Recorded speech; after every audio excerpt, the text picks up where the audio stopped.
Bonsoir, nous sommes le 14 décembre et c'est la nouvelle émission de One Hour Supramental. Donc aujourd'hui, c'est Edine que je vais interviewer sur le sujet Sommes-nous une âme et ou un esprit qui s'incarne? Donc là, vous voyez le générique, mais c'est dans une configuration un peu spéciale et par rapport à d'habitude, eh ben, j'ai pas mon générique et j'ai pas mon extrait de film. Donc, on va y aller direct dans le vif du sujet avec Edine. Alors, Edine, je te passe la main. Bonsoir, Edine. Et c'est à Bonsoir toi. Jean-Claude et bonsoir à tout le monde. Alors, notre sujet de ce soir, sommes-nous une âme et ou un esprit qui s'incarne? Donc, pour commencer, je vais rappeler un petit peu les données traditionnelles qui nous viennent par nos cultures ici, sur l'âme et sur l'esprit. Donc, pour les données traditionnelles, c'est l'âme est un concept philosophique, religieux et spirituel. Donc, peut varier suivant les cultures et les croyances. En philosophie, c'est considéré comme une partie immatérielle de l'être humain et distincte du corps physique. Et on a des penseurs comme Platon et Aristote qui ont exploré l'âme comme étant le siège de la conscience et de l'identité. Platon considérait l'âme immortelle et capable de transcender le corps après la mort. Alors les religions, dans le christianisme, ici, l'âme est liée à la vie après la mort et avait un accent particulier, le fait de devoir sauver son âme. Mais elle est considérée aussi comme le fondement de l'individualité humaine. Et encore, j'ai lu ça. Quand j'ai vu ça, je me dis oui, mais dans mon éducation catholique, l'individualité, elle n'était pas réelle dans le sens où on demandait aux individus d'adhérer à leur religion quand même. Alors, je poursuis. L'hindouisme et bouddhisme, il y a un concept qui s'appelle le concept d'Atman, qui est central. Et pour eux, l'âme s'inscrit dans un cycle de réincarnation jusqu'à ce qu'elle se libère de la dimension physique. Bon, en relation avec les croyances philosophiques, spirituelles et ou symboliques, le terme d'âme est aussi associé à beaucoup de manifestations physiques. Il y a beaucoup de cultures où on attribue par exemple une âme aux animaux. On considère qu'ils ont une forme de conscience ou de vie spirituelle. Dans les arts aussi, beaucoup de traditions croient que les statues, notamment celles des divinités, peuvent abriter une âme ou un esprit, et ce sont des objets de vénération. Dans nos régions, il y a des statues qui sont dédiées à des saints, mais qui étaient dédiées à des dieux anciens, des âmes ou des esprits qui étaient susceptibles d'apporter de la guérison, par exemple. Alors, nous avons aussi des objets sacrés, des reliques, des instruments rituels et des amulettes qui sont considérés comme dotés d'une âme aussi. Euh, Au Japon, les guerriers qui ont des sabres, on considère aussi que même leur sabre a une âme. Alors, en Afrique aussi, par exemple, il y a des masques, des talismans. Pour eux, c'est des porteurs de l'âme d'ancêtre, d'esprit protecteur. Alors, je vais vous faire la remarque, c'est qu'effectivement, le mot âme et esprit se recoupent plus ou moins parfois. Oui, Edine, c'est voilà une Donc, petite remarque que j'avais faite, c'est-à-dire là, tu es parti ouais, dans le vif du sujet et bon, bah, c'est une c'est pas question pas facile facile, mais de est-ce que séparer réellement les deux, en fait, hein. ouais, c'est toi, tu aurais une façon rapide de dire, tiens, voilà, l'âme c'est ça et l'esprit c'est ça. Enfin, Non, mais moi, je suis pas c'est juste très. un constat de ce qu'ont amené les traditions. Et dans les courants traditionnels, l'âme et l'esprit, par moments, ça se recoupe, et d'autres fois, c'est séparé dans l'approche. Ça dépend des croyances. D'accord. Donc là, esprit ou âme, pour un lieu, par exemple, c'est aussi le cas. Oui, Euh, d'accord. il y a Tu fais une liste de ce que tu as trouvé Oui, c'est ça. et Je passe un peu en revue. voilà, sans creuser.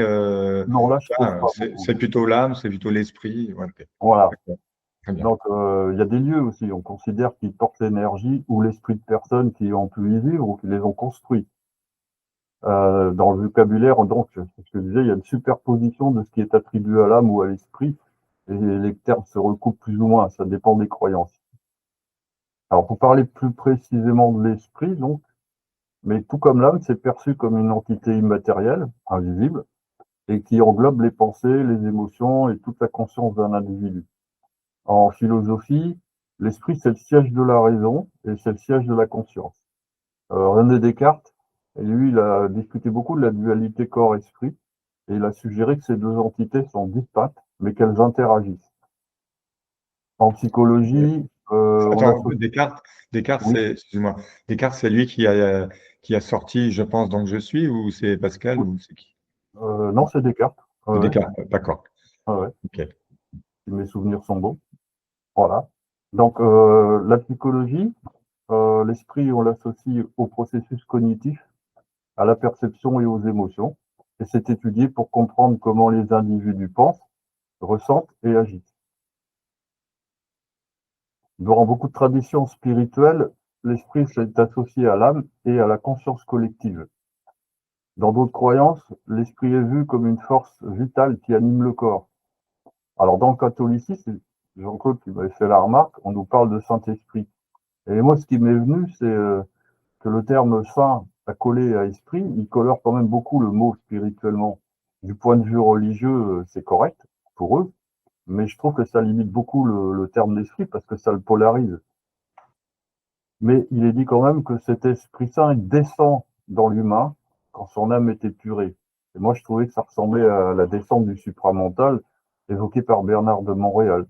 Mais lui, il a parlé du problème de la polarisation et d'une absence de neutralité qui peut maintenir l'humain dans, pardon, l'absence de neutralité qui peut sortir l'humain de la dualité subjective. Ok. Là, Voilà. je me permets une remarque. Donc, Ouais. suite à un concile qui a eu lieu en je ne sais quelle année, donc l'Église a décidé il y avait pas d'esprit dans l'homme, mais il y avait qu'un corps et une âme. Et Hum. donc, toi, tu as trouvé que, en fait, c'est expliqué quelque part que le Saint-Esprit pourra finir par descendre dans l'humain. Hein? Tu l'as vu quelque part, quoi. Oui, c'est quand même dit quelque part. Alors, j'ai pas retrouvé le référent, j'ai pas trop cherché, mais Non, mais dans mes on n'a pas souvenirs, besoin de la référence précise, mais ouais, ouais, t'as on vu nous, c'est on nous ça. parlait un petit peu de Ok. ça quand même, comme quelque chose comme un feu sacré qui peut. Et c'est bon pour les saints, par exemple, pour les gens comme ça, hein. Pas pour les gens de tous les jours quand même, quoi.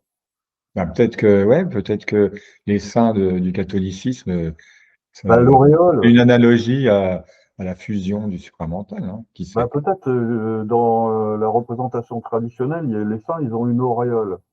Donc c'est au-dessus de la tête, c'est quelque chose qui représente plus l'Esprit Saint qu'autre chose, hein. C'est ça, hein. Donc, Sûrement. ouais, je trouvais ça. Peut-être les religions ont amené des concepts comme ça qui ont préparé quelque part une Ok. prise de conscience plus. Ouais, d'accord. Bon, enfin, Ouais, plus élevée, on va quoi. pas. Ouais, c'était Bon, juste comme ça ouais. parce que c'est le catholicisme, on connaît plus que tout. Enfin, en tout Bah cas, oui, moi, oui, moi enfin, on je connaît suis né plus ça là-dedans, hein. que tout le reste que tu as cité, quoi. Oui, oui, c'était très présent, moi, dans mon enfance en Bretagne. Hmm.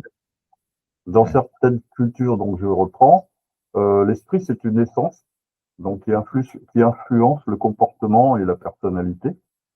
Et c'est souvent lié à des croyances aussi sur les ancêtres et les esprits de la nature. Donc, quand on compare les deux concepts, pour reprendre un petit peu, on a des similarités. Les deux sont considérés comme immatériels et distincts des aspects physiques de l'existence. Les deux sont en rapport avec l'essence de l'individu pour caractériser et comprendre l'identité humaine. Et il y a un lien avec la spiritualité. Tous ces deux termes sont appliqués dans des croyances et diverses pratiques spirituelles. Les différences un peu plus marquées, on perçoit souvent l'homme comme une essence vitale, l'esprit plutôt lié à la cognition et à la conscience. L'esprit, il est plus souvent analysé dans des contextes psychologiques et philosophiques. L'âme est plutôt associée aux traditions religieuses. Et l'esprit, on va dire, il est en relation avec la raison et l'âme avec l'émotionnel, etc. Bon, ça donne un peu l'idée. Mais en fait, nous, on est toujours là à devoir traiter avec un invisible dont on peut percevoir les effets, mais on n'est pas totalement conscientisé sur ce que nous sommes réellement, au-delà des concepts qui nous ont été donnés. Car ces concepts, en eux-mêmes, ils sont intéressants pour notre compréhension un petit peu, mais ça nous explique pas comment ça fonctionne. Pas du tout.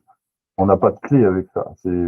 Faut être dans une croyance que c'est comme on nous le dit, et puis c'est tout.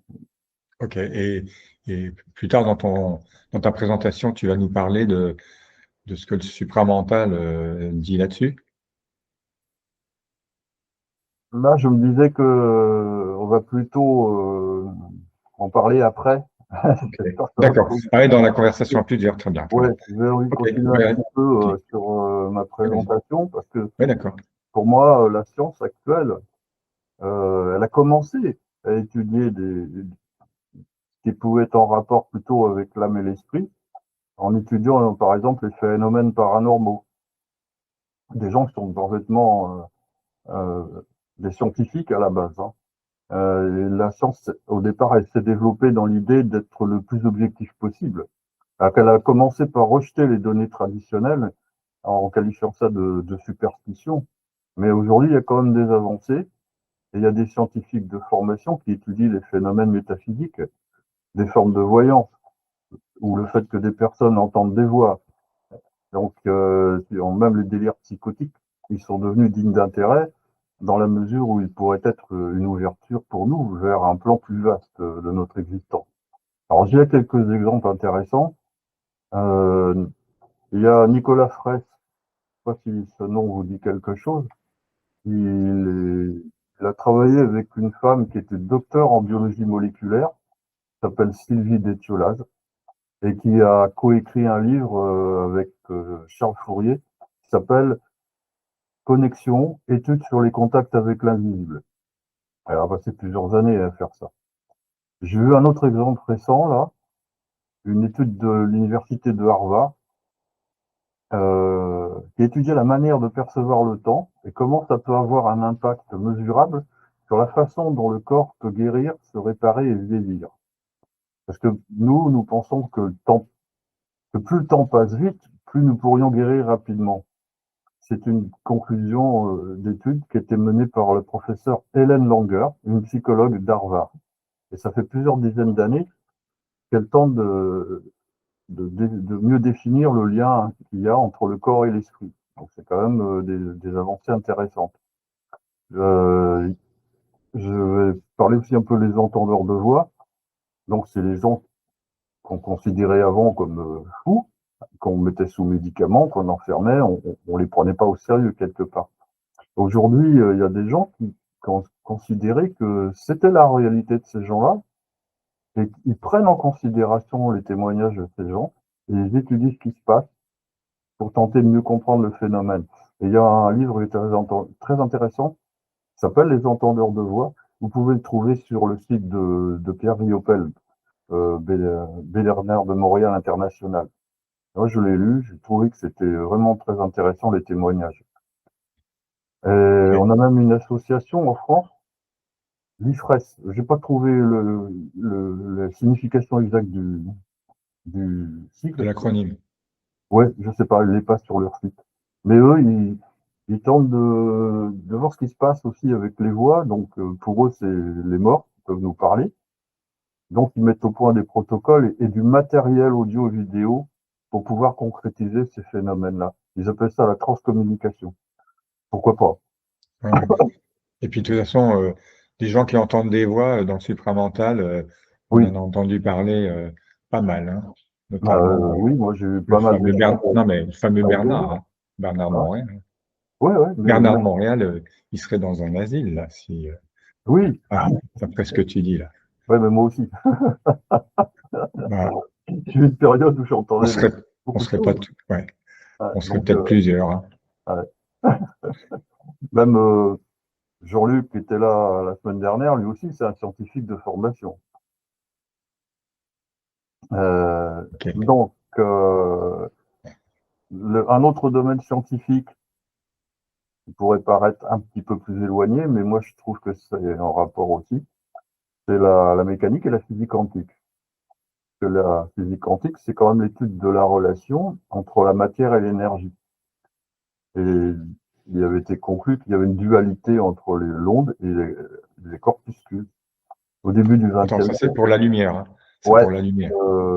oui, on va parler de la lumière parce que c'est le plus simple, c'est ce qui est souvent décrit quand on s'intéresse au sujet. Alors l'idée au début du XXe, c'était que la lumière et l'électricité aussi, c'était seulement des ondes et que la matière était constituée de particules. On ne voyait pas les relations qu'il y avait entre les deux. Et la physique quantique, elle apprend qu'à travers la dualité entre l'onde et les corpuscules, en fait, la matière se transforme en énergie et l'énergie peut se retransformer en matière. C'est comme ça qu'il y avait cette expérience de la double fente de Young. Il avait utilisé un interféromètre pour envoyer des photons à travers une paroi. Et dans la paroi, il y avait deux fentes. Après, ils enregistraient le patron de la lumière qui apparaît sur un écran qui est derrière les deux fentes. Et donc, d'abord, on se dit qu'on va voir deux bandes lumineuses lorsque les photons, donc là, on considérait les corpuscules, allaient traverser les interstices. C'est comme des petites billes qui passeraient à travers des fentes. L'ennui, c'est que le schéma n'apparaît que quand on observe l'expérience. S'il n'y a pas d'observateur, les photons, ils prennent une autre forme, celle d'une onde. Le schéma qui apparaît sur l'écran n'est plus le même. Il laisse apparaître un motif de diffraction avec des bandes foncées et d'autres plus claires. C'est ce qui arriverait, par exemple, avec de l'eau qui passerait à travers deux fentes et qui irait s'échouer contre un mur. À certains endroits, l'eau viendrait frapper la construction, mais à d'autres, il y aurait un ressac. Donc, ce serait moins fort. Dans les objets quantiques, ils peuvent être à la fois des ondes et des corpuscules, et l'état dépend de l'observation. C'est ce que les physiciens ont appelé le problème de la mesure. En conséquence, on ne pouvait plus s'appuyer sur un des éléments fondamentaux du matérialisme, c'est le fait qu'il existe une réalité objective qui serait indépendante de l'observateur. Voilà. Oui, c'est ça. C'est que, en fait, le monde, enfin, en tout cas, une partie observée par les scientifiques, se modifie suivant qu'il les regarde, qu'il est Ah observé oui, ou pas. voilà. Voilà. Donc dans le modèle des sciences quantiques, en fait, il faut croire pour voir. L'attitude de l'observateur modifie le déroulement des faits. Alors que dans le matérialisme, on voit d'abord pour croire. Attends, tu peux le refaire, s'il te plaît? Hein. Tu peux le refaire, s'il te plaît? Donc, le matérialisme, Dans le dans le modèle matérialisme, matérialiste, on voit d'abord avant de croire quelque chose. oui, c'est ça. On fait des expériences, mais Voilà. et puis après, on bâtit des théories. Tandis que dans le modèle des sciences quantiques, c'est l'inverse. Il faut d'abord que tu crois pour voir quelque chose qui va correspondre à ce que tu crois. Bon, d'accord. OK. C'est ça, quoi. Mais on considère que l'observateur modifie les faits. Ah oui, oui, l'observateur modifie. Bon, Voilà. c'est pas forcément qu'il croit à quelque chose, mais simplement il regarde, et le fait qu'il regarde, Ouais. ça va modifier. Bah, ça suffit pour modifier, ouais. Ouais, ouais. Donc, OK. Non, mais c'est plutôt le regard plutôt que sa croyance de l'observateur qui modifie le bah, réel. ouais, ça, ils l'ont exprimé comme ça quand même, Ah certains. oui, Il y en a d'autres qui n'étaient pas d'accord, qui voulaient tenter bon, de d'accord. faire. Bon, on va pas se lancer dans une bataille Non, sur la non. mécanique quantique, mais c'est très bien Non, que non, tu, non, moi, je voyais ça comme en relation avec le sujet parce que l'observateur, il a une âme. On parlait de l'influence des forces de l'âme et de l'esprit dans l'humain, et qui influence à son tour l'expérientiel qu'on fait. Mais ça, oui, oui, non, mais tout à fait. C'est là, quelque ça part, s'est mis en. oui, c'est une expérience qui prouve que enfin, le monde matériel, enfin, le monde n'est pas que matériel, parce que Voilà. il y a, enfin, ou en tout cas, ils ont aucune explication Non, ils n'ont pas pour dire que d'explication. tiens, c'est comment l'observateur peut influencer sur la matière. Et moi, j'avais une question qui me venait quand je revisitais un petit peu ça. Je disais finalement, nous qui mettons en avant souvent l'idée d'observer de façon neutre, qu'est-ce qui se passe si on observe les atomes qui constituent nos corps? En physique quantique, cette observation, elle peut amener les corpuscules de matière à se transformer en ondes éventuellement. Donc l'énergie auparavant, elle est passée du stade d'onde au stade corpusculaire, je suppose. Nos corps physiques donc sont pas non plus une réalité objective selon le dogme matérialiste. Alors ça peut être intéressant parler plus tard de ça. Je pense que, enfin, il y a les invités là qui sont déjà connectés, qui S'ils aimeraient veulent, intervenir, mais on est dans la formule interview, donc on va te laisser finir ouais. tout ce que tu as Bah, préparé là. Donc vas-y, alors, après je vais la donner quelque chose séance. de peut-être plus évident. Euh, les ondes radio. En fait, une onde radio, lorsqu'elle est émise par une antenne, c'est une onde, hein, vraiment. On ne parle pas de corpuscule. Là. Par contre, quand ça arrive dans un récepteur radio, ça arrive dans un système matériel électronique. Donc, c'est ça la transformation en corpuscule. Nous, on ne sait pas que c'est comme ça, à la base. On se dit, oh, on a réussi à bidouiller des petits appareils qui permettent de récupérer l'onde. Mais après, en plus, l'onde, une fois qu'elle est en corpuscule, qui circule dans le circuit, dans l'électronique du récepteur, elle est réémise et retransformée en onde sonore par les haut-parleurs. Là, je disais, on a tout le cheminement, là. Oui, d'accord. Donc l'onde radio, elle est captée par ton poste. Voilà.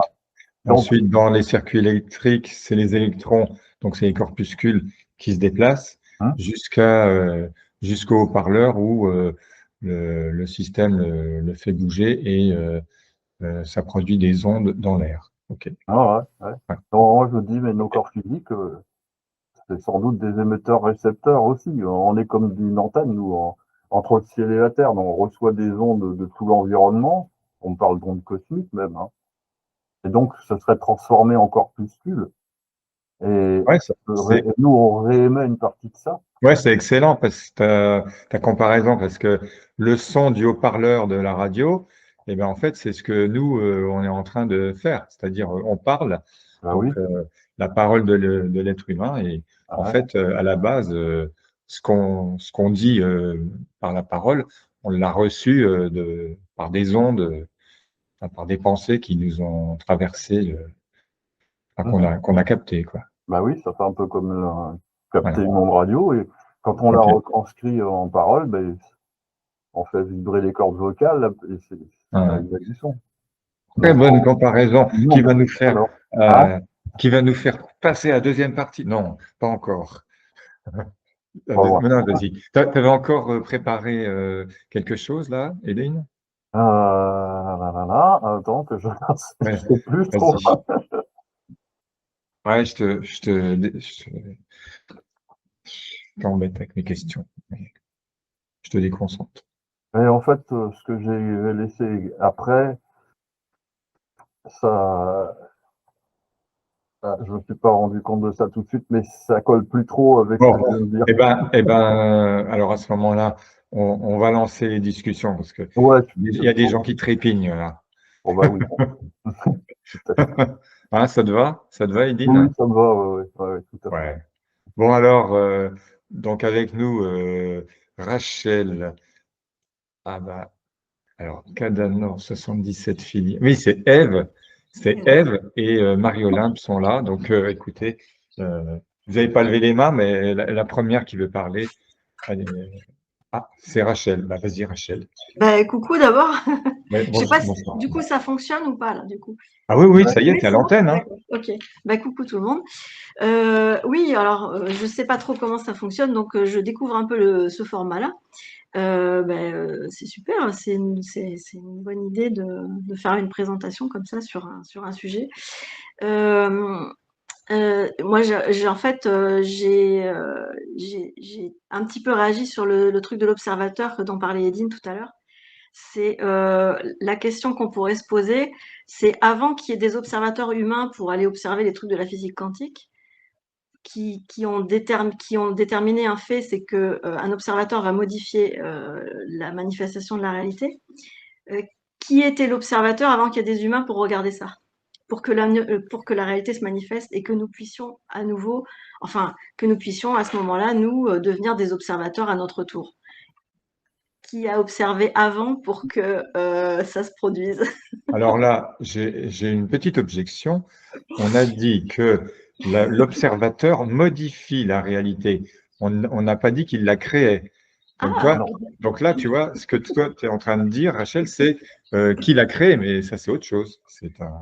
En même effectivement, temps, il l'a créé, mais de toute façon, certainement qu'il y a une modification en cours de route et que de toute façon, il y a eu des modifications en cours de route et on n'était pas là pour les modifier. Enfin, pour modifier quoi que ce soit. oui, mais bon, est-ce qu'on va pouvoir en parler parce que vraiment, si on n'était pas là, bon, Il on le faudrait nous savait. inventer. Je voudrais Ah, compléter, je voudrais oui, vas-y, continuer le Ève. chemin Ouais. que Rachel vient d'initier, parce que la physique quantique, ça reste de l'observation. Ce sont des scientifiques qui observent des phénomènes qui existaient, qui préexistaient avant cette observation. Et puis, les scientifiques qui cherchent ne sont pas encore conscients réellement du phénomène. Ils nous retranscrivent ils nous partagent leur découverte, en fait. Mais qu'est-ce qui se passerait si quelqu'un pouvait regarder la physique quantique avec une conscience connectée à son esprit? Et ça veut dire aussi qu'on est tous, on baigne dans un monde quantique, puisque dans la mesure où on croit on influence les événements par le regard qu'on porte sur eux, on est dans un monde quantique sans le savoir, en fait. Mais qu'est-ce qui se passerait si tout à coup, on prenait vraiment conscience si on était capable d'être en arrière de ça pour observer réellement cette réalité comme des poupées russes, tu vois? Je vois pas trop, mais par contre, le fait que on voit que là, l'observateur influence la réalité, mais là, pour moi, je le prends comme jusqu'à quel point est-ce que nous, on pourrait observer, on pourrait modifier notre réalité, hein. C'est-à-dire que, C'est quoi le but de modifier ta réalité? Enfin, je veux dire, si ah ça bah si, reste. ah bah alors là, il y a plein de livres qui ont été écrits, le secret, le ceci, le cela. Vous Oui, n'êtes oui, pas non, mais ça, content de je votre vie, comprends. ouais, Je vous n'êtes pas comprends, content de Jean-Claude. votre vie, et ben modifiez-la. Et en fait, vous n'avez pas de limites. Vous n'avez que les limites de vos croyances. Oui. Oui, mais ça reste quand même dans un monde qui est paramétré par des lois matérielles, avec des sociétés qui fonctionnent d'une manière qui est déjà établie. Et ça reste quand même un programme. C'est juste un programme qui est un peu plus créatif. Tu aurais l'impression de vivre un programme plus créatif. Mais en réalité, en réalité, je ne sais pas si c'est le mot juste, mais se mettre en arrière, réussir à embrasser cette réalité avec la conscience, c'est autre chose que de l'observer et d'en rendre compte sous forme de recherche scientifique. Tu vois, c'est ça ma question, elle est là en fait. C'est-à-dire l'illumination, non? C'est ça, Non, non? non, c'est pas l'illumination, c'est juste réussir à voir les choses telles qu'elles sont, voilà. Avec si tu commences à voir de manière quantique, j'imagine, tu vois l'éventail de possibilités dans chaque événement qui se présente au moment même où il se présente à toi. Tu vois, tu as un éventail comme un truc incroyable qui s'ouvre et qui fait voir la totalité des possibilités. C'est quoi l'intérêt? Et puis, et puis qu'est-ce que ça ferait, quoi? Qu'est-ce qu'on deviendrait? Enfin, je veux dire, a priori, c'est un peu vers ça qu'on on se dirige. Et Ok. Bah, si quelqu'un c'est quand même veut, étrange. ouais, si quelqu'un veut répondre à Ève, vas-y. Oui, par rapport à ça, j'ai pas trouvé le moyen sur mon téléphone de lever la main pour parler, donc je fais ça. Ah, oui. Je suis désolée. Donc, par rapport à ce que disait Ève, il y a, il y a Jean-Pierre Garnier-Mallet qui est un physicien, qui est renommé, qui parle beaucoup de ça, c'est-à-dire qu'il parle de contacter le double pour avoir la meilleure version de nos potentiels, parce que le double sait mieux que nous, en fait c'est notre double, donc il a une vision un peu plus élargie, il sait mieux que nous quel est le meilleur potentiel à choisir, à regarder en fait. C'est-à-dire que nous, en tant qu'observateurs, on peut, grâce au double, si on est si on est en contact avec lui, avoir une vision, c'est-à-dire un regard sur le meilleur potentiel à travers le double, de manière à, en tant qu'observateur, magnétiser ce potentiel pour le faire devenir réel, en fait. Enfin, je paraphrase ce qu'il dit parce qu'en fait, il va dans des trucs très scientifiques et aussi très métaphysiques pour expliquer ça. Et c'est vrai qu'il faut un petit peu décrypter ce qu'il dit. Et puis bon, après, moi, je voyage un petit peu sur ces trucs-là aussi, je les explore, donc j'ai aussi mon langage pour le décrire. Mais c'est vrai que Jean-Pierre Garnier-Mallet, c'est vraiment une référence sur ces questions-là, quoi. C'est lui qui dit que le mieux, c'est d'aller dormir, non? Oui, non, justement, c'est justement non. C'est qu'il faudrait, enfin, il faudrait pas dormir entre guillemets parce que quand on rêve, lui, il appelle ça les démons, c'est-à-dire que c'est les mauvais potentiels et dans nos rêves, on se laisse influencer par les mauvais potentiels et on va regarder les mauvais potentiels et on va magnétiser, donc concrétiser des mauvais potentiels. Alors moi, ce que j'en interprète, c'est que quand on rêve, on va avoir des rêves chauds et ces rêves chauds, on va soit faire des rêves de peur ou soit des rêves d'espoir. Et dans ces deux cas, en rêve ou en espoir, on va magnétiser un fantasme quelque part et c'est des fantasmes idéaux, mais c'est pas forcément le meilleur pour nous en optimum dans la transmutation, dans l'individuation et tout ça. C'est juste des optimums, enfin non, c'est pas des optimums, c'est juste des potentiels qui veulent qu'on les regarde et qui nous contactent par rêve de manière à ce qu'ils existent. Parce que s'ils ne sont pas regardés, ils ne peuvent pas exister. Et ils voudraient exister comme des entités, en fait. Et tu veux dire qu'après, on va en attirer un? Oui, parce qu'on va le regarder, on va le trouver séduisant. D'accord. Soit on va le trouver séduisant parce qu'il nous fait espérer, ou soit on va le magnétiser parce qu'il va nous faire peur et on va quand même le manifester. D'accord. Parce qu'on sera focalisé dessus. Et c'est ce regard-là sur un rêve. Alors, c'est la théorie de Jean-Pierre Garnier-Mallet, hein, c'est pas forcément moi qui la défends. Mais donc, lui, ce qu'il explique, c'est que les rêves, c'est dangereux parce qu'on se laisse séduire par eux ou alors on se laisse effrayer par eux et c'est ça qui va manifester un mauvais potentiel. Enfin, dans le sens mauvais, dans le sens que c'est pas forcément un potentiel optimal pour notre avancée spirituelle ou notre optimum de réalisation dans l'individuation. Mais étant donné qu'on ne peut pas faire grand-chose contre le fait de rêver, c'est regarder la... On peut faire des trucs pour... enfin, il y a des trucs qui se passent, enfin, moi je peux en témoigner, c'est que je rêve quasiment plus. Je fais... alors, je rêvais beaucoup, hein, je faisais des rêves épiques, des rêves de peur, des rêves d'espoir, et enfin des trucs romanesques, quoi, en fait, dans le positif ou dans le négatif. Maintenant, je fais des rêves conceptuels, donc c'est super froid. Et alors après, il y a un Bernard de Montréal qui a un audio là-dessus, c'est du rêve astral au rêve mental ou un truc comme ça. Et donc, c'est vraiment, il y a une bascule, c'est-à-dire que bon, après, moi, je ne vais pas rentrer dans les détails, mais bon, ça s'est passé, ça s'est passé. C'est pas parce que je l'ai voulu, c'est juste parce que c'est arrivé, c'est tout. Mais après, c'est le résultat d'un processus que je n'ai pas non plus maîtrisé. Mais c'est vrai que maintenant, je fais quasiment plus jamais de rêves chauds, enfin, des trucs d'espoir ou de peur, j'en fais plus, quoi. C'est juste des rêves Oui, conceptuels. mais pour quelqu'un qui rêve, comment dire, qui continue à rêver, Ouais. parce qu'il n'a pas encore réussi à faire autrement, en fait. Ouais. Personnellement, je rêve très peu et depuis déjà plusieurs années aussi, mais j'ai pas conscience d'avoir changé, enfin, comme toi, comme t'en parles. Mais ce que je me dis maintenant par rapport au rêve, puisqu'on a évoqué ce sujet, c'est que c'est au moment où tu dors et au moment où tu rêves, tu peux peut-être réussir à garder une part de conscience pour regarder le rêve d'une manière différente. C'est ça. C'est-à-dire que quand, alors ça peut être une attitude complète dans la vie de tous les jours, mais ça peut aussi être un positionnement d'état d'esprit quand tu te couches.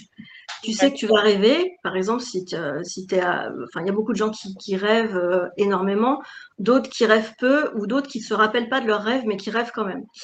Et l'attitude d'esprit qui peut être idéale, c'est de se dire que le rêve n'a pas quelque chose de très sain et que ça ne nous est pas profitable. Alors, il y a beaucoup de gens qui pensent le contraire, qui se disent en se couchant, ah, mes rêves vont m'apporter des réponses, mes rêves vont m'éclairer, tout ça. pourquoi pas, ça peut être le cas. Moi, ça a été le cas aussi des fois, hein. J'ai rêvé, ça m'a apporté des réponses. Seulement, c'est des réponses astrales. Ok, Voilà. d'accord. Bon, Donc, c'est pas non, mais, négatif, c'est pas mauvais en soi, mais c'est quand même astral. voilà, Donc, si c'est astral, ça veut dire que c'est de la peur et c'est de l'espoir. d'accord. Bon, excusez-moi, mais là, on oblique sur le rêve.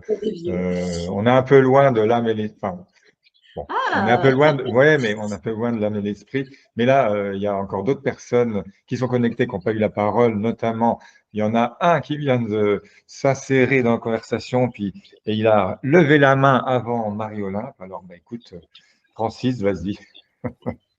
Yes, salut à tous. Je vous écoutais, je viens d'arriver, je vous écoutais en train, je faisais des trucs, puis je me suis dit, je vais intervenir, tu sais, puis, mais là, tu sais, quand les femmes, ils parlent, là, ça finit plus, là, puis, Oh, fait- allez, Francis, ça commence pas comme ça, hein. Ah! T'es qui, toi? T'es qui, toi? T'es pas une femme?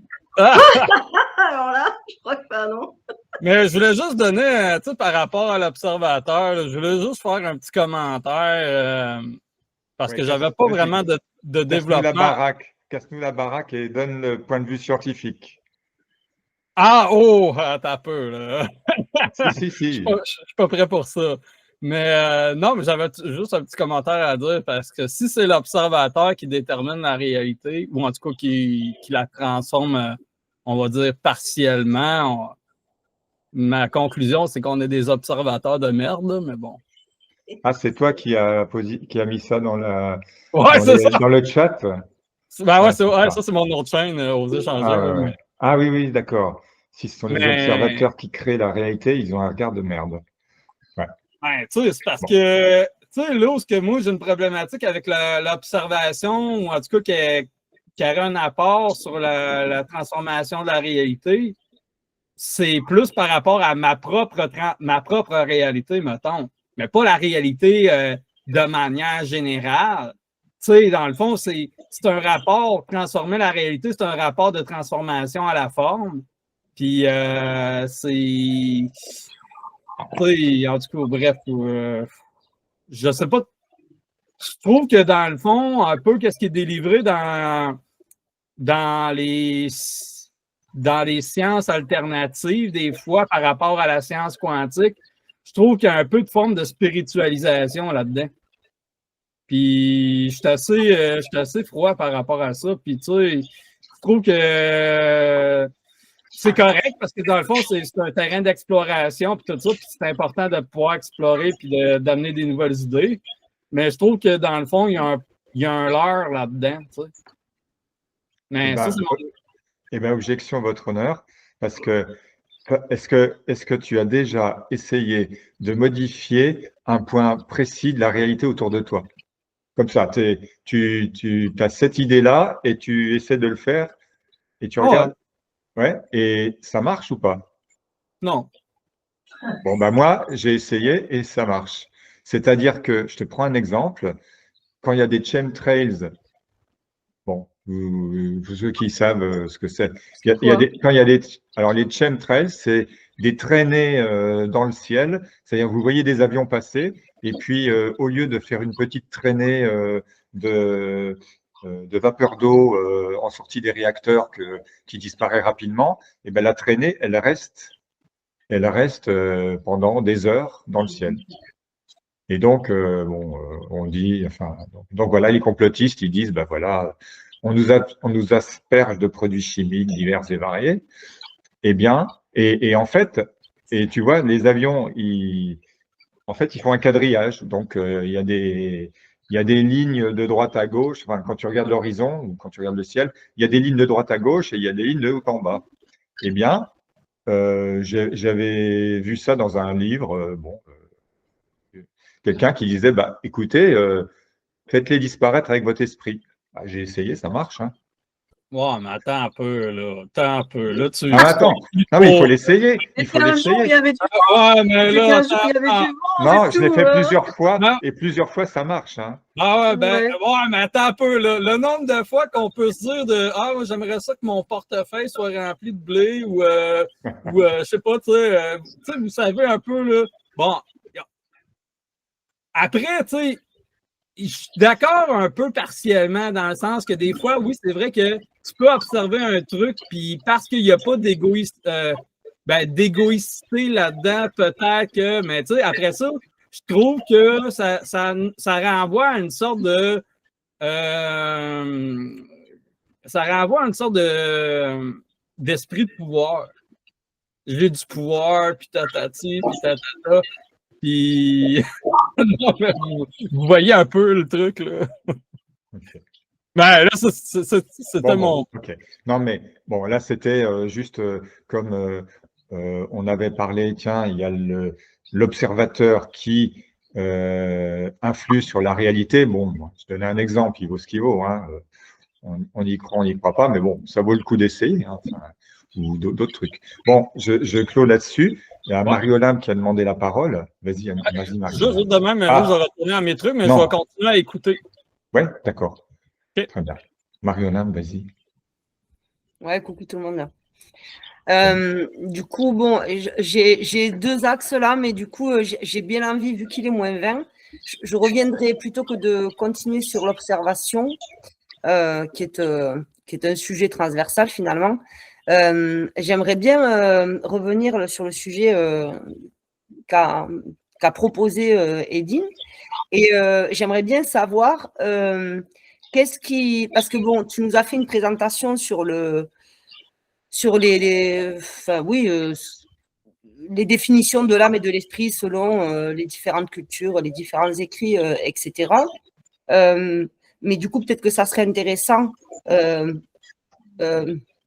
de savoir, toi, par exemple, est-ce que tu y mets quelque chose derrière ces 2 termes?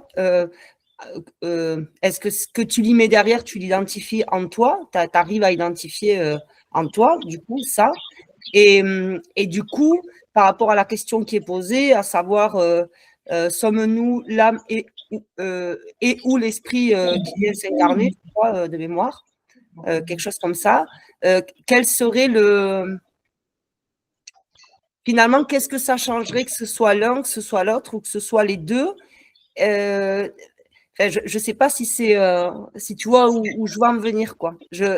Finalement, c'est un peu, qu'est-ce qu'il y a derrière quel est ton questionnement, en fait, derrière ce sujet posé sous forme de questions?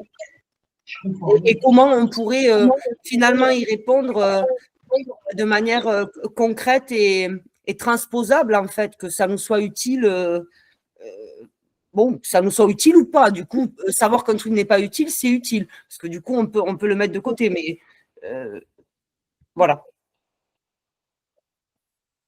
Oui, le fond de la question, c'est est-ce que ces termes-là représentent une réalité pour nous, ou est-ce que ce sont seulement des concepts qui nous ont été amenés, mais qui sont trompeurs éventuellement, parce que ce sont des formes.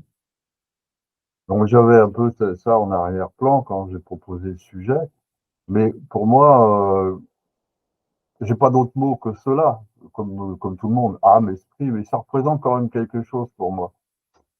Pour moi, l'âme, c'est la partie de nous qui n'est pas visible, bien sûr, mais qui crée les formes.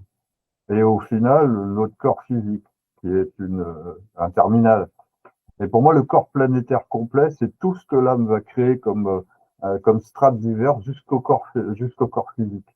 Et l'esprit, pour moi, c'est au-delà de ça. C'est au-delà de ça. L'esprit, l'âme serait comme une énergie qui crée les formes, qui les anime aussi quelque part, mais elle ne crée pas les formes en fonction d'elle-même, elle crée les formes parce que l'esprit, au-dessus de ça, il va programmer ça.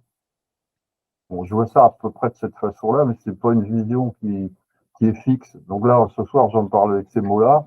Demain, j'aurai peut-être quelque chose qui va changer. Parce que c'est difficile. On n'est pas dans un monde figé. Tout est toujours très dynamique, toujours en mouvement, les énergies. Donc, c'est pas facile de ne pas se laisser emmener dans des mouvements qui nous semblent à nous très compliqués, ou alors on va rester fixé sur un aspect seulement, pour dire ça y est, j'ai compris tout. Et pour moi, j'ai toujours trouvé difficile de mettre en rapport les petites choses que j'observe dans un espace plus grand que ça, quoi, dans tout un contexte. Et là, ça me disait que le corps complet, comme moi je le perçois là, c'est comme un sous-univers à l'univers lui-même, une fractale. Mais toi, la problématique, enfin, si j'ai compris, c'est essayons de démêler le vrai du faux, c'est-à-dire, ok, on constate que, enfin, on a vraiment l'impression qu'on est autre chose que ce corps physique et essayons de trouver ce Ouais. qu'on est en plus, quoi, c'est ça? Oui, c'est un peu ça, mais Ou- tenter d'aller chercher un savoir, comment ça fonctionne, cette mécanique de création, et comment sont en relation les différentes parties que nous, on nous a suggéré qu'il y avait un corps physique, un corps astral, un corps mental, etc. Un corps émotionnel, il y en a qui parlent de corps de désir, de corps morantiel, de je sais pas quoi. Bon, d'abord, moi, je sais pas si ça existe réellement.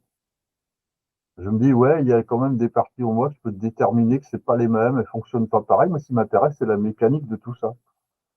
Comment ça fonctionne, cette création-là? Ok. Bon, Ève, tu as levé la main, tu voulais Ouais, abonder? Vas-y. c'est par rapport à ce que vient de dire Eddy. Euh, c'est, on pourrait dire que, mais ça a déjà été dit, hein, mais que quand on pense, euh, quand on pense, c'est pas dans le cerveau, c'est dans un espace qui est qui est autour du corps. Il y a comme une membrane ou un corps. Et après, tu as le corps physique. C'est comme des couches qui sont plus ou moins éloignées et des corps, en fait. Et l'esprit, ce serait le corps qui serait l'enveloppe totale, tu vois, et à laquelle on n'a pas accès encore. On n'a pas développé le, l'accès à ce corps global, qui serait comme une espèce de lien entre un corps humain global et l'infini, tu vois. Ouais, Et quelque chose comme ça. l'infini ou la conscience, ou comme si on était un peu. Comme si au départ, on est une toute petite. On est avant d'être conçu physiquement, on est dans cette globalité-là. Et puis on repart de zéro, une graine, après des organes, un corps, la peau, et puis après, en grandissant, on développe l'abstraction, gna gna gna.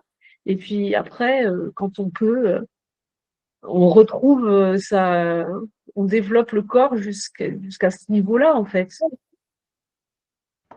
Oui, dans ce que tu dis, C'est ce que ça Ève, m'a fait penser il y a- en t'écoutant, tu vois. C'est ce que mais, j'ai. mais Ève, dans ce que tu dis, il n'y a pas d'autres. Euh, enfin, dans ce que tu dis, c'est on développe ceci, on développe cela. Tu peux considérer que c'est des attributs du corps physique, quoi. Tu, Oui, mais en fait, comme ça s'arrête pas là, on n'est pas juste un corps physique.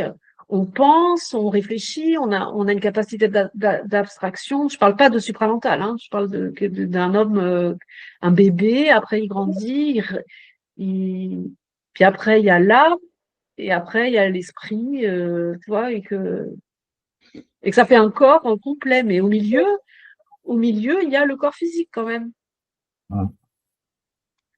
À la ok. base, en fait, c'est comme une racine, la racine primale, et puis après, elle se développerait, parce que c'est que des suppositions, évidemment. Voilà, c'est les Et c'est suppositions. ça, c'est à ça que j'ai pensé quand je t'écoutais. Mais Ok. bon, c'est pas nouveau, hein. Ouais. Ça n'a rien de nouveau, ça a Hmm. rien Non, justement, d'extraordinaire, quoi. j'espérais, je dis, bon, enfin, j'espérais, c'est pas le mot, mais je disais, si on lance un sujet comme ça, qui est vaste, bah, peut-être qu'on va avoir des inspirations nouvelles, parce que ce sont des mots qui sont là depuis tellement longtemps dans ma tête et Ouais. dans celle des gens. Je me dis, mais On ne sait même pas ce que ça représente. Quelle réalité ça représente pour nous, ces formes-là? Oui, est-ce que avec une parole, est-ce que quelqu'un pourrait avoir une parole créative et nous sortir quelque chose de nouveau? Je sais pas, Francis peut-être? T'as levé la main, vas-y. T'as levé le pouce. Ben, c'était plus pour aller dans la continuité du propos d'Edine par rapport au corps subtil et tout ça. Moi, de la manière que je vois ça, en fait, comme je l'ai déjà un peu parlé dans une des vidéos qu'on a faites récemment sur la programmation, c'est que dans le fond, la programmation, c'est une structure énergético-informative, informationnelle. Donc, pour moi, dans le fond, chaque être est une structure énergético-informationnelle, un composant de mémoire ou de programme, d'information, puis d'énergie qui active finalement tout ça. Donc, on peut réduire ça à des ondes ou whatever. Là, moi, je vois ça de même. C'est très basique, c'est très froid.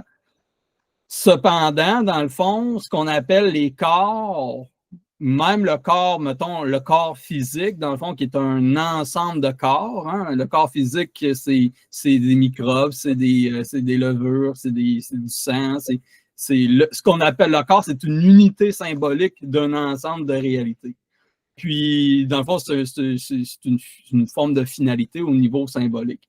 Mais les corps, dans le fond, c'est des amalgames d'informations. C'est mettons, ce qu'on en parle, le corps de désir, c'est un corpuscule, si on veut, d'informations qui est spécifique à une réalité donnée. Le désir, ou ce qui amène, dans le fond, les impulsions animales, l'attraction, peu importe, en fait. Donc, c'est la même affaire pour tous les corps. La problématique, c'est que nous autres, dans le fond, parce qu'on s'est fait brainwasher par la spiritualité et tout ça, c'est qu'on visualise en tant que structure corporelle animée ou matérielle, on la rend trois-dimensionnelle. À chaque fois qu'on pense à un corps, on le matérialise symboliquement, si je pourrais dire. Puis, il n'y a pas rien de grave là-dedans, mais c'est juste que pour moi, dans le fond, ça ne permet pas d'avoir une vue objective sur le phénomène, sur la structure elle-même, la mécanique. Puis, si on veut, dans le fond, la grande programmation de chaque individu est englobée dans une plus grande programmation, un peu comme le principe des poupées russes, mais auquel, mettons, l'univers lui-même est une poupée russe, mais que dans le fond, l'univers lui-même, si on veut, dans le fond, bref, lui-même, il serait contenu en quelque sorte. Mais chaque programme a des programmes, des sous-programmes. Puis les corps, ce qu'on appelle les corps, la partie manifestée qu'on observe du corps physique, on pourrait dire dans le fond que c'est simplement un phénomène holographique. Puis qui, dans notre réalité subjective, qu'on la considère comme un corps, il y a des réalités quand même mécaniques, physiques, on va dire quand même, dans le fond, parce que on correspond à un monde donné. Moi, dans le fond, si je mets ma main sur un rond qui est chaud, ben, tu sais, je risque de, tu sais, fait que je corresponds, dans le fond, à une réalité qui est aux mêmes mécaniques, aux mêmes lois que cette réalité universelle-là, qui est une dimension spécifique. Mais tout ça, c'est une programmation. C'est une programmation avec des sous-programmes, des programmes interconnectés ensemble. Fait que pour répondre à la question, les corps sont des corpuscules d'énergie puis d'information, des programmations. Puis c'est un peu plate à dire parce que ça désillusionne l'ego qui veut être un être de lumière, qui veut être... en tout cas, fait que c'est bien plate. C'est bien plate. Ok, J'avais bien. pas vous donner Attends, Ève, non, il y a Rachel, elle a levé la main visuellement, mais elle sait pas, voilà, elle n'a pas trouvé le bouton pour lever la main, mais elle a levé visuellement. Mon tour. Vas-y, Rachel. Ouais, ouvre ton micro. Désolée. Non, moi, j'ai pas la main ici sur le téléphone. Peut-être je la trouve pas. Oui, non, mais c'est pas grave. Vas-y. Donc, Edine, il parlait de structure. Une structure, si on observe le corps humain, la structure, c'est le squelette. Et le squelette, il n'est pas à l'extérieur. Il sous-tend. Donc, toute réalité est sous-tendue par son intérieur. Donc, toutes les structures, tout ce qui existe est intérieur. Pour le corps humain, c'est la même chose. Sa structure ne sera jamais à l'extérieur, elle est toujours à l'intérieur. Donc, à ce moment-là, il faut se poser les bonnes questions. C'est-à-dire, qu'est-ce qui est à l'origine d'un organe? C'est la cellule. Ce qui est à l'origine de la cellule, c'est la molécule. Ce qui est à l'origine de la molécule, c'est l'atome. Qu'est-ce qui est à l'origine de l'atome? Le vide. Voilà. Ça, c'est la structure. Et après, on peut observer, on peut observer avec des microscopes super puissants, comme le CERN ou autres, comment fonctionne l'intérieur du corps, en allant dans l'atome. Les microscopes, ils vont voir les cellules, les molécules et les atomes. Quelle que soit la puissance des microscopes, on peut voir ce qui est à l'intérieur des structures. C'est-à-dire que si on veut vraiment connaître la structure de la réalité, et l'univers, c'est pareil, il est structuré de la même manière, c'est-à-dire que sa structure basique, c'est l'atome. Donc, tous les corps célestes, comme les corps organiques que nous avons, ont tous une structure interne qui est celle de l'atome. Et la base de l'atome, c'est le vide, c'est-à-dire ce qu'on appelle les trous noirs. Mais ça, je veux dire, si on veut connaître la structure vraiment atomique, il y a plein de vulgarisations sur le sujet. Donc, ça c'est un truc qu'on peut faire, se renseigner au niveau de ce qui est su par les scientifiques, au niveau de leurs observations avec les instruments. Mais on peut aussi utiliser la visualisation consciente. C'est un outil que Carl Gustav Jung nous avait donné. Ça veut dire que par visualisation consciente, on peut très bien demander, tout comme Jean-Pierre Garnier-Mallet contacte son double, on peut très bien demander, tant qu'on est identifié à la personnalité, on va peut-être demander comme une prière, comme les gens qui croient en Dieu, qui veulent prier, demander dans une position, une attitude d'esprit, à voir quelque chose qui est intérieur. Einstein avait trouvé ces formules par des visualisations conscientes. C'est-à-dire qu'il a compris tout ce qu'il a compris par visualisation consciente. Et il a fait ensuite les formules mathématiques. Mais il a commencé par de la visualisation consciente. Ok, d'accord. Bon, merci Rachel. Alors, Ève, vas-y, levez la main. Ève, vas-y. Ouais, mais on n'a pas beaucoup de vocabulaire à part âme et esprit. Il n'y a pas un autre truc qu'on pourrait explorer? Parce que ça vient d'où ces mots-là, âme et esprit, ça nous vient direct de la religion, ça nous vient d'où en fait? Donc en fait, on est en train de se taper la tête sur, taper la tête, mais en fait, il y a bien autre chose que ces mots-là à les regarder. On est tout le temps en train de parler de l'esprit, nanana. Avec esprit, on peut écrire, avec esprit, on peut écrire trip d'ailleurs. Mais pour Francis, tout est programmation. Donc voilà, pour Francis, tu remplaces âme et esprit par programmation. On n'est pas dans le monde de Francis, on est dans un monde pluridimensionnel. Ouais, mais programmation, moi je peux le traduire par système autonome. Tu vois, c'est t'as des systèmes autonomes qui font ça. Mais bon, mais là, peut-être que Edine, tu peux reprendre la parole parce que on a quoi d'autre? Non, mais attends, parce que Edine, toi, si tu as lancé le sujet, c'est que il me semble que je ne veux pas remettre en question le sujet d'Edine, hein, pas du tout. Ouais, mais on va pas.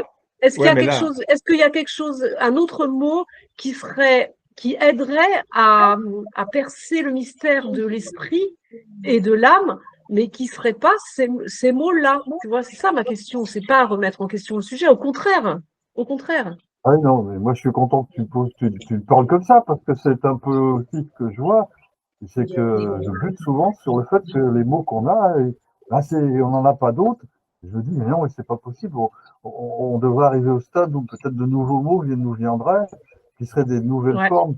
Mais je suis d'accord que les anciens mots, ils ont une vision. Ils t'envoient dans une vision et ils t'envoient sur des rails, et tu ne peux tu ne peux utiliser entre guillemets l'âme que selon ce qui est rattaché à cette notion, et l'esprit c'est pareil. Ouais, tous ces mots, il y a eu des déclinaisons à partir de ces mots, un éventail ouvert à partir de ces mots-là, ou alors ça part dans toutes les directions. Est-ce que ça part vraiment dans toutes les directions? Ou est-ce qu'il y aurait une direction qui n'aurait pas été explorée à partir de ces mots-là et qu'on ne la verrait pas, tu vois? Bah, Ou est-ce qu'il y aurait ouais. un autre mot qui ferait plus une clé, mais soit c'est un mot qui n'existe pas encore, soit c'est un mot devant lequel on passe sans s'apercevoir qu'il est là, en fait. Ok. Bon, attends, Rachel a levé la main. Hein. Oui, tout à l'heure, Alors, Francis a vas-y. parlé d'informationnel. On est vraiment dans le sujet. Alors, le mot programmation peut faire peur, mais on est dans de l'informationnel, c'est-à-dire dans du data. Et donc, chaque structure de la réalité est informée, c'est-à-dire elle est remplie de data, d'informations. Donc, chaque niveau de réalité est une sorte d'état informatif. Donc, une âme, c'est une famille d'états informatifs, mais c'est un ensemble de data. Et une âme en particulier, c'est un ensemble de data. Tout comme une personnalité sur un écran mental personnel et individuel va être un ensemble, la somme des souvenirs, c'est-à-dire des photos instantanées que nous avons de nos traumas et de nos joies. Donc ça marche un peu pareil. L'âme, si tu veux, c'est pas spécifiquement quelqu'un, c'est un ensemble de data, c'est-à-dire un ensemble d'informations. Nous, on a personnifié ça parce que ça nous rassure, parce qu'on fait pareil avec la personnalité aussi, on se rassure avec un petit personnage en croyant qu'il est réel, alors que c'est totalement faux. La réalité de l'être, elle n'est ni dans la personnalité, ni dans l'âme. Ok. Donc Malheureusement, l'âme, c'est des datas. Hein. C'est des datas, Moi, c'est je de pense que l'information. si on arrive à être dans son esprit, à accéder à son esprit, ça fait comme une espèce d'arc avec une flèche et on peut percer un truc. Tant qu'on n'est pas dans notre esprit, on va tourner en rond, quoi. Ben oui. Ouais. Ok, Francis, vas-y. Ouais, ben, tu sais, moi, je vois l'âme, en fait, l'âme individuelle comme la matrice de notre programmation. Puis l'esprit, c'est sûr qu'on peut le voir de plusieurs manières. Ça dépend, tu sais, mettons, si on dit notre esprit. Tu sais, Bernard parlait que l'esprit, dans le fond, c'est la condensation. Ben, pas la. Je vais essayer de le nommer comme il disait. Il disait que dans le fond, c'était l'énergie de l'intelligence. Il disait ça de même.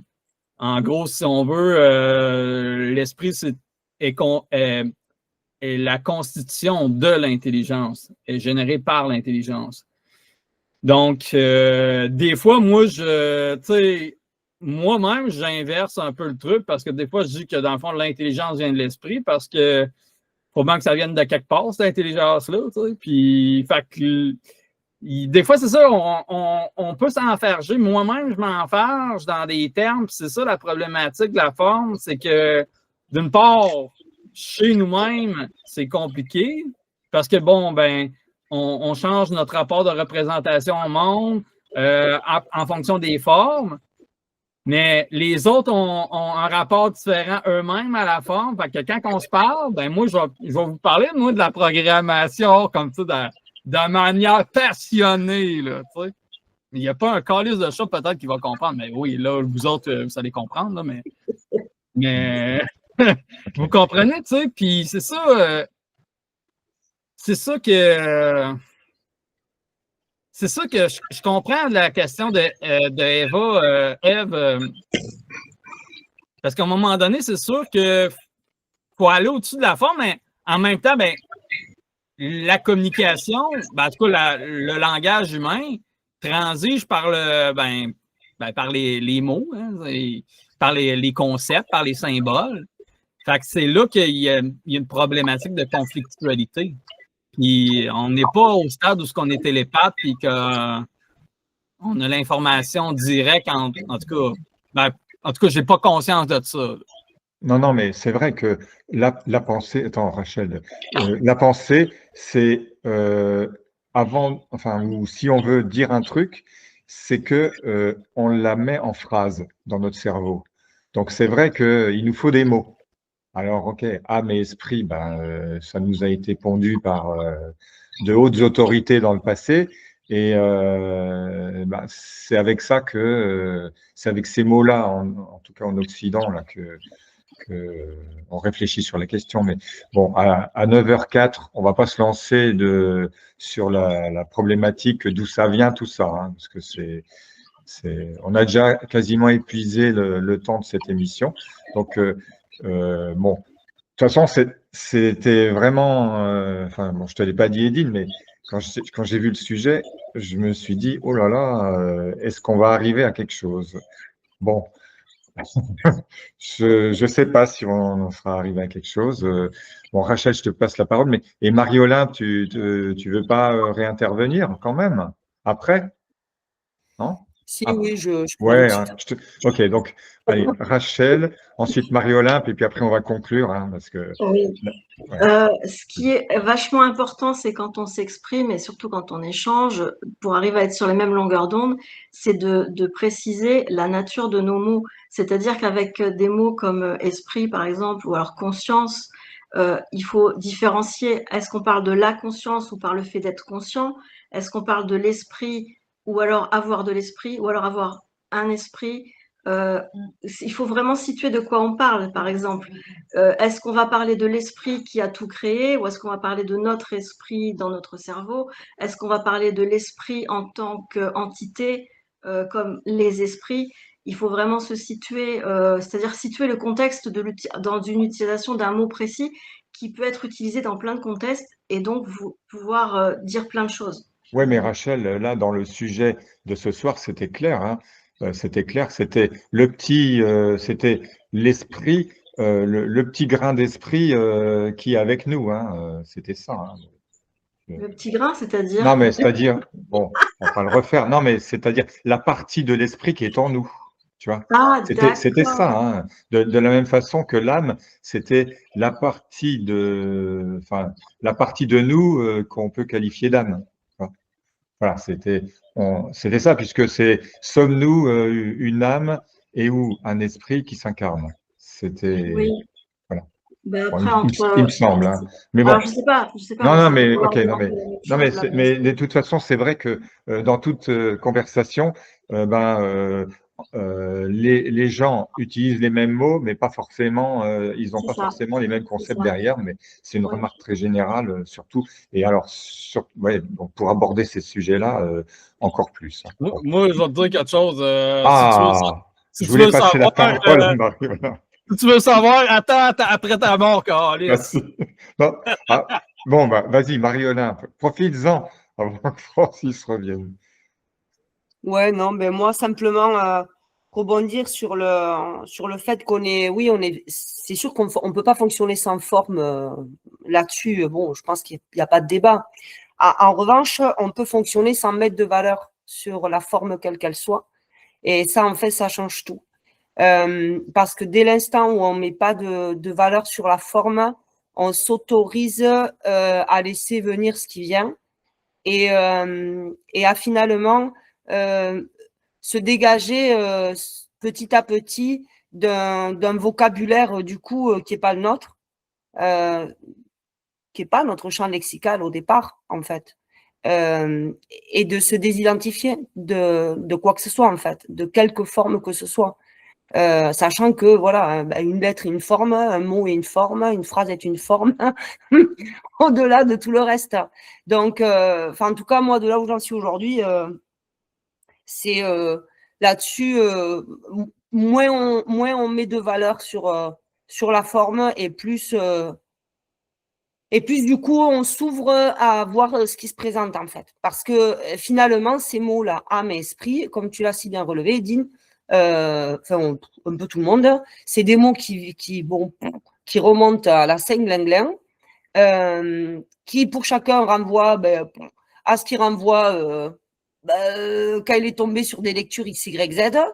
Donc celui qui lit beaucoup, s'est vite rendu compte de finalement de ce dont Edine a rendu compte. Hein. C'est-à-dire qu'en fait, en fonction de la période donnée, dans quelle culture, quelles sont les croyances, chacun y met les mots qu'il veut. Mais moi, finalement, pour moi, ce qui est important dans tout ça, c'est pas tant savoir trouver le mot qui du coup serait juste pour éventuellement exprimer ce qu'on identifie par soi-même en soi, Mais finalement, oser juste décrire, en fait, être dans la description. Alors, pas dans une description qui ressemblerait à un narratif ou à un récit tel que la personnalité a l'habitude de le faire parce que, du coup, elle est conditionnée comme ça. Mais plutôt un narratif descriptif, en fait. Quelque chose qui relèverait plutôt de la description avec les mots qui se pointent à l'instant T, quoi, qui peuvent évoluer et qui sont amenés à évoluer d'ailleurs, parce que si c'est pour après adopter une nomenclature et un champ lexical que du coup on fige, finalement en le figeant, on va mettre de la valeur sur ce truc. Alors ça peut servir de repère, on peut se servir d'un mot comme repère sans pour autant y mettre de la valeur, c'est-à-dire sans oublier que du coup, c'est un repère à un instant T et que c'est juste un repère, quoi. Et que peut-être ce repère peut bouger dans le temps ou prendre une autre forme et que finalement, en fait, ce qu'on n'arrive pas à dire et qu'on n'arrivera jamais à dire, parce que pour moi, le mot qu'on cherche tous, en fait, il est indicible, ce mot. Voilà. Donc, du coup, notre mental, là, il gamberge, parce qu'en fait, lui, il a besoin, en fait, il a besoin d'une étiquette, quoi. Il a besoin d'un repère, il a besoin de ça, quoi. Voilà, il répond à son programme de survie, et donc il a besoin de ça. Mais sauf que du coup, tant qu'on ne transperce pas ce besoin du mental, qui est purement mécanique et qui fait partie des programmes du système autonome, pour reprendre un peu le champ lexical de tout le monde, en réalité, il faut tenter, voilà, il faut tenter de se dégager de tous ces mots, de tous ces mots qui, c'est même pas de tous ces mots, c'est-à-dire de ce qu'on perçoit quand on se voit en train d'essayer de se raccrocher à un mot. En fait, ça serait plus ça, se voir, voir le mental, c'est-à-dire voir cette sphère psychique dans son ensemble, parce que finalement, toutes les sphères sont imbriquées les unes aux autres, que ce soit la sphère rationnelle, la sphère émotionnelle, la sphère de conscience. Bref, toutes ces sphères-là cohabitent et fonctionnent de manière systémique avec les datas en arrière-plan qui sont ce que nous, on a activé, c'est-à-dire qu'on peut désactiver ou qu'on peut conserver, bref, pour autant qu'on arrive à identifier. Mais bref, tout ça pour dire qu'il me semble que typiquement, ce genre de question qui est posée et qui est l'objet du sujet, c'est typiquement une question de la personnalité, en fait. C'est pas une question, c'est encore une question qui nous permet qui nous informe sur l'endroit où on se situe au moment où on pose la question. Bon, je ne sais pas si c'est clair ce que j'ai raconté. C'est exactement ça, je suis complètement Non, d'accord. ouais, d'accord. C'est dit d'une manière. Oui, non, mais Ève, on est d'accord. C'est vraiment regarder quel est l'état qui pose la question, en fait. Ève, non, mais je suis OK avec toi, Jean-Claude, je vais me taire. Voilà. Oui. Merci. Bon, Francis, je regrette, mais là, il est 9h12. Tu as droit à 30. Je te donne 30 secondes. Allez, vas-y. Je voulais juste proposer, peut-être pour une des prochaines vidéos, justement, on pourrait parler de la destruction de la forme, puis apporter dans le fond la notion d'archétype et de néotype, puis vraiment un peu dans l'esprit, justement, un peu de ce que Marie a apporté, là, vraiment, là, mais bon, c'est ça. OK. Mais, non, mais d'accord, mais on fixera une date pour ça. Entendu. Bon, alors, on clôture là. Bon, on a essayé de traiter le sujet. On a fait ce qu'on a pu. Hein. Alors, je voulais signaler donc que, alors pour 2025, c'est un peu fini One Hour supramental, c'est-à-dire que dimanche prochain, il y aura bien un live, mais ce ne sera pas One Hour supramental. C'est que ce sera le live de la chaîne Diffusion BDM INTL, donc le live de Pierre Riopel, qui, on va essayer une nouvelle technique et qui devrait être multidiffusé et sur sa chaîne YouTube et sur celle-là, sur One Hour. Donc, si tout va bien, dimanche prochain, vous aurez un autre live sur lequel je participerai, mais je serai plus aux manettes et puis ce sera Pierre qui fera l'animateur. donc le dimanche 21 décembre.